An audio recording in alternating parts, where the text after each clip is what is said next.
If you're an author of long-form fiction, such as novels and book series, a great way to stay organized and to keep consistent from the beginning right through to the very end is to build book Bibles and eventually series Bibles. To learn more about what a book Bible is, how it can benefit you, and to see a demonstration of how to create one, stay tuned.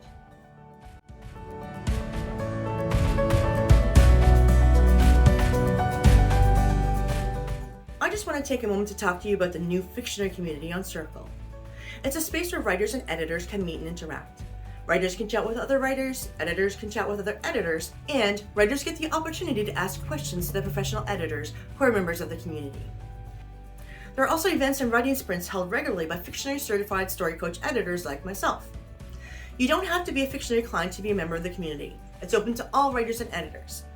However, there are benefits to being a Fictionary client.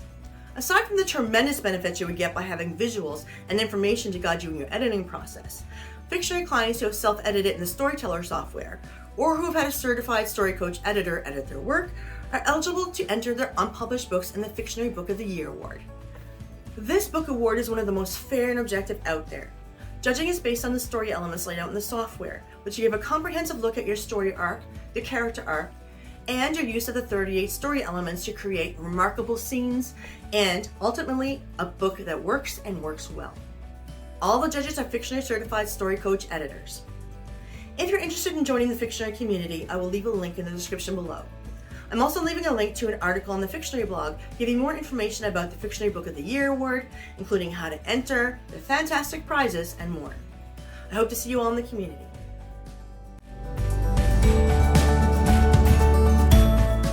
Hello and welcome to the Mythic Quill. I'm Sherry Leclerc.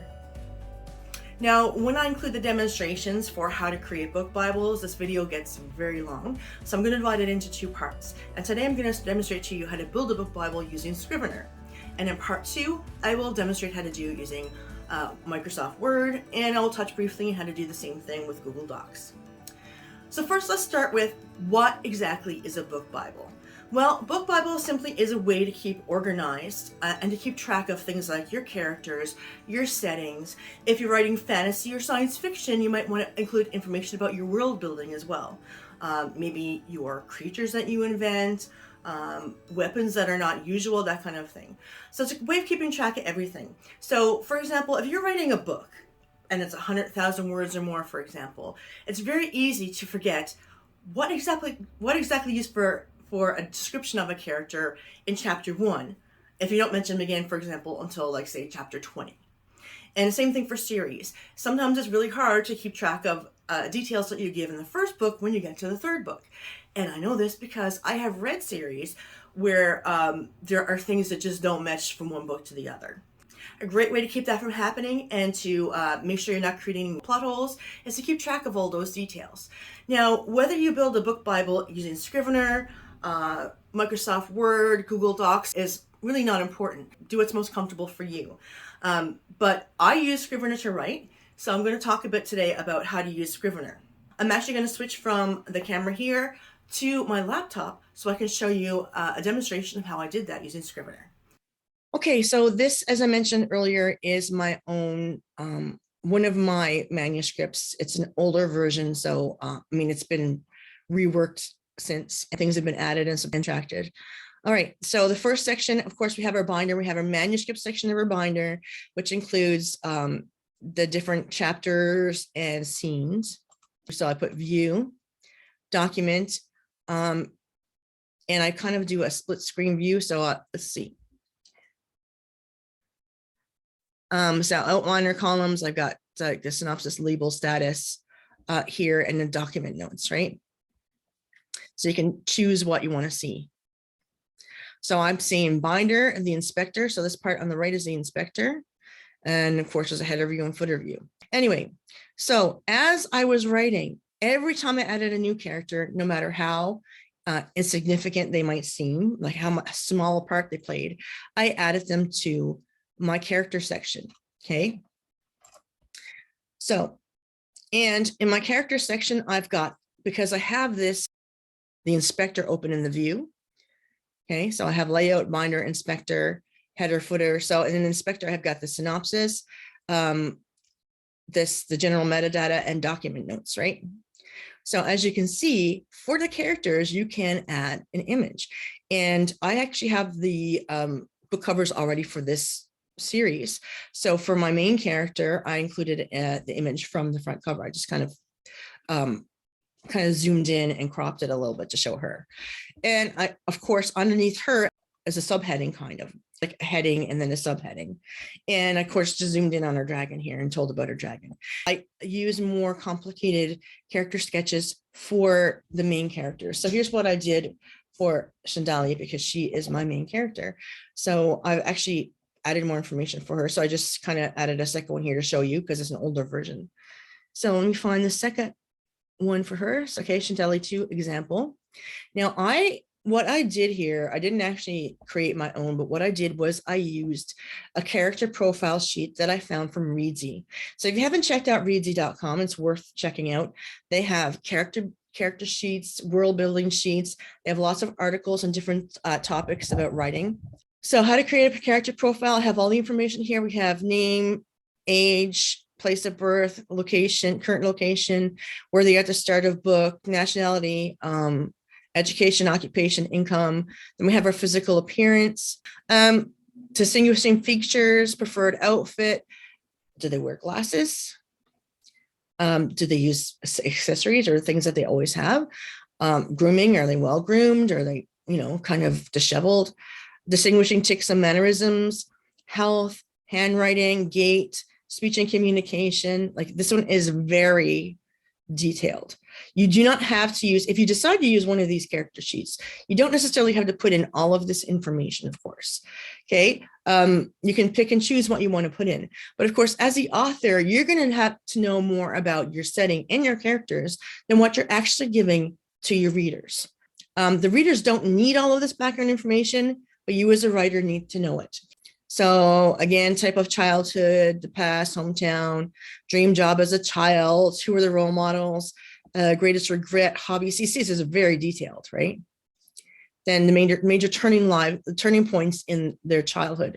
So again, this is not necessarily stuff you give to your reader, but for example, if something happened in their childhood that has created a trigger in them, and there are situations in your book where certain situations that will trigger them to react a certain way, it's good for you as the author to know what it was that happened to trigger them and what kind of thing is going to trigger them. Okay, and then we have family, siblings, extended family, relationships, how they're perceived by different types of people, social platforms are they on? Of course, if I write epic fantasy, they're not on any of that stuff, so I could delete all that, right?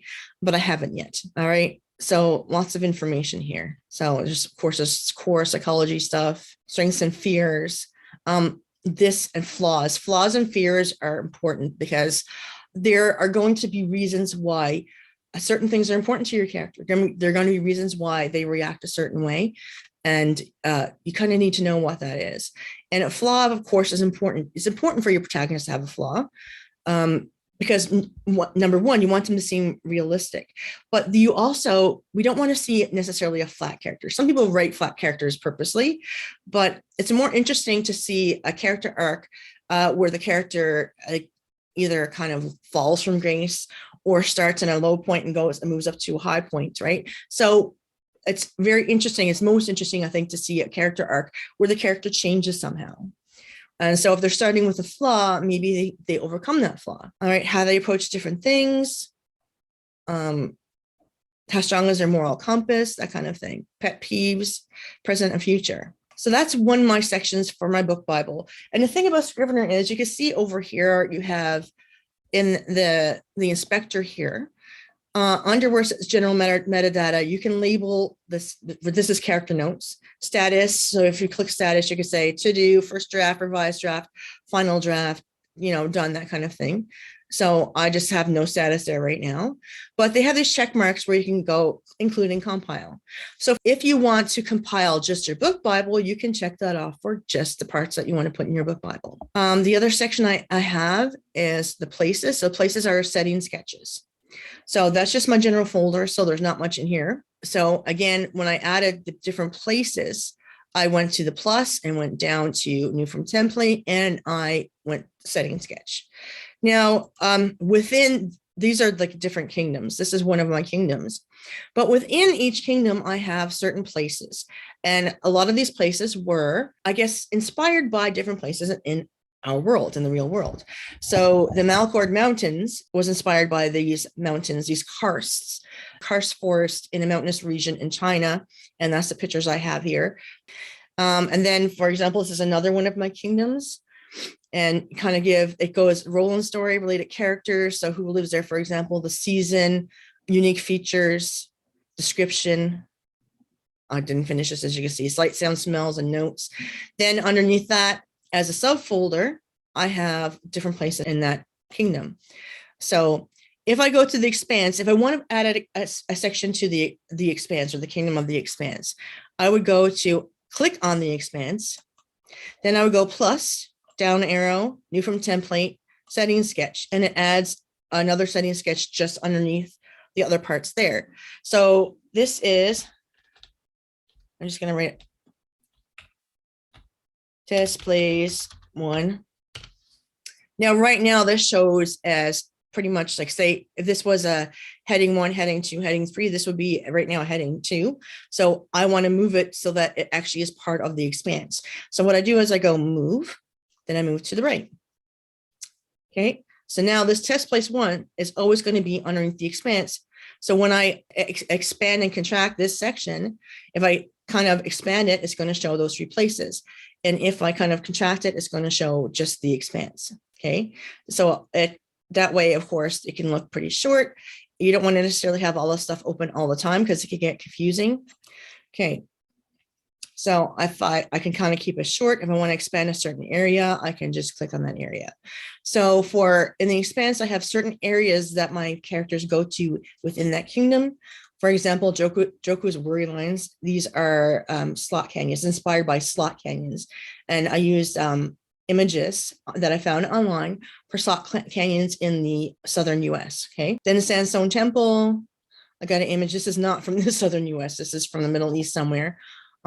I forget where now. This probably would have been a good idea for me to write down where, to kind of give an idea of what this temple would look like. So it's a temple that's kind of built inside of a larger, like, kind of sandstone structure or formation. I should say a rock formation. Okay. Now, there was not a weapon section here, but I added one. So I just went to, like, you could go to the main section. Actually, you didn't just go to places. If I went to places and went plus, it's going to give me a brand new folder. Okay. Untitled. I'm going to call it rename animals. Even though I included animals in my character section here. Now, right now, this is just a file. If I wanted to make a new section, I would right click on it. I would say, convert to folder. So that now when I hit plus, I'm going to have sections that go underneath that folder. So if I hit plus, now see, I have a subsection and I can add an animal. Let's see if I want to say like a wolf. Okay. Now you wouldn't necessarily want to keep track of something.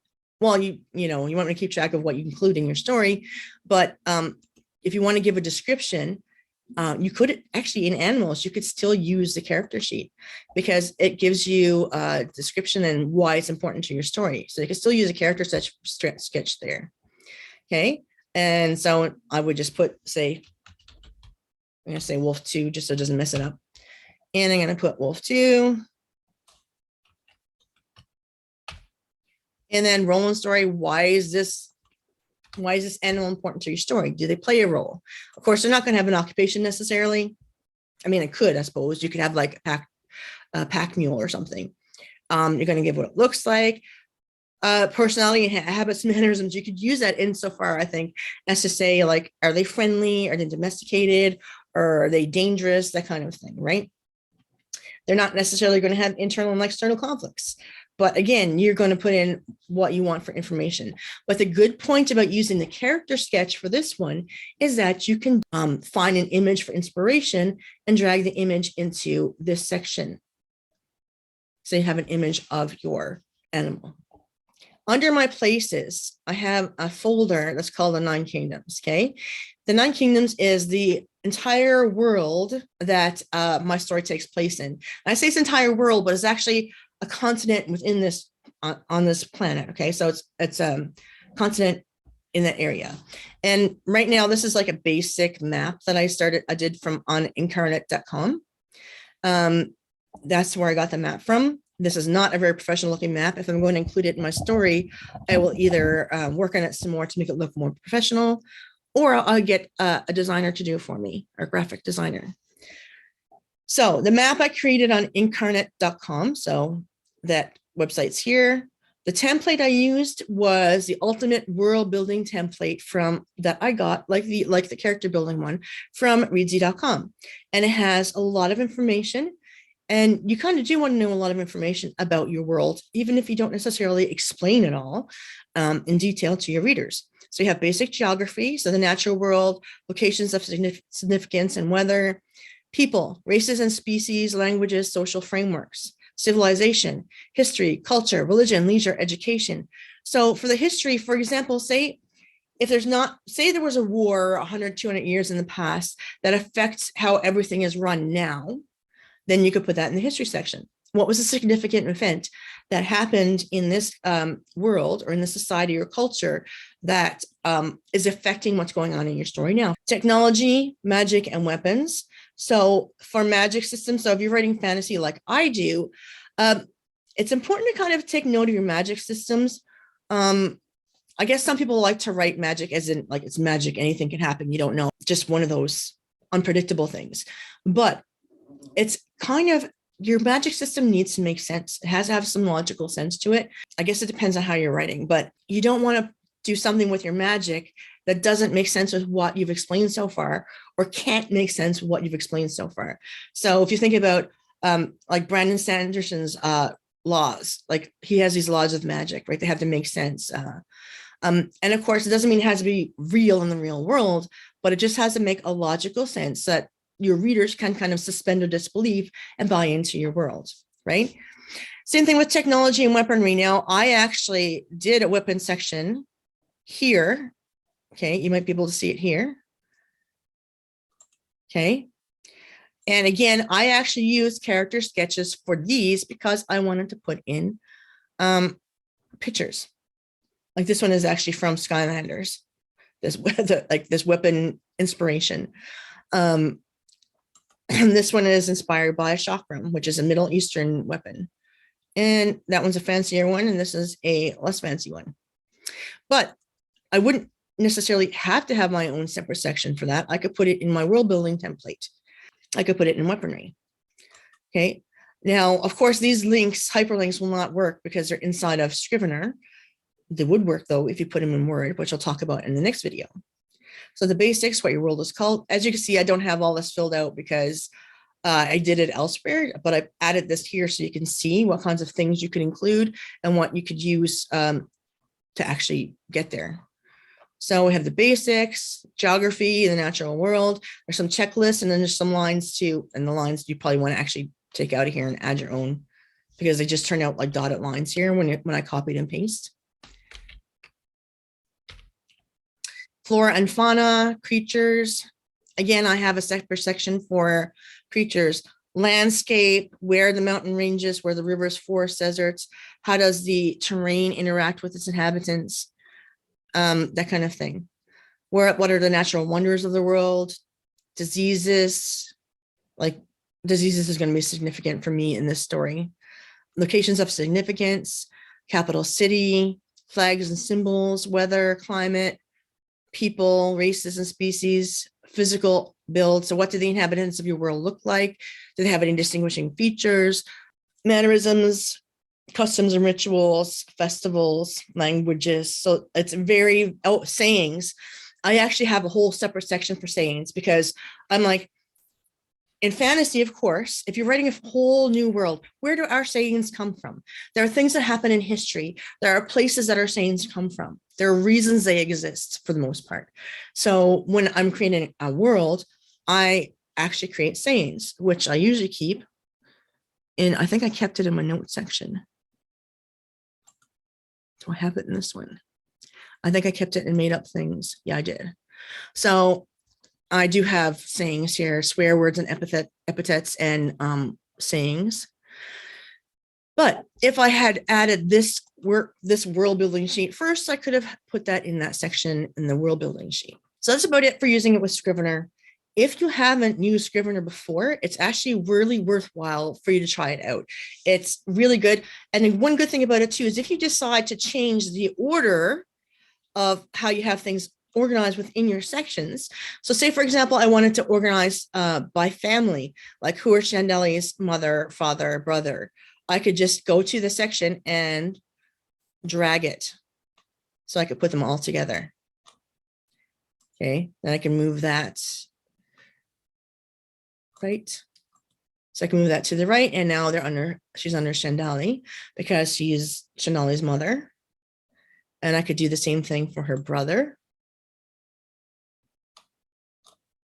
And I could do the same thing for her father. Where is he? So I can include them all with her, so we know that they're all related.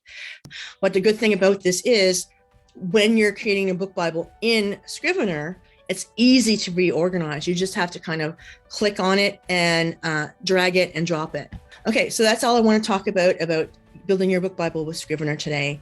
Stay tuned for the second part of this topic, the second video for this topic, part 2, which will talk about how to do the same type of thing that I've just done here, but using Microsoft Word. And again, because it's similar, how you use it is similar, I will touch up with Google Docs as well. Thank you for watching, and I'll see you next time. Bye.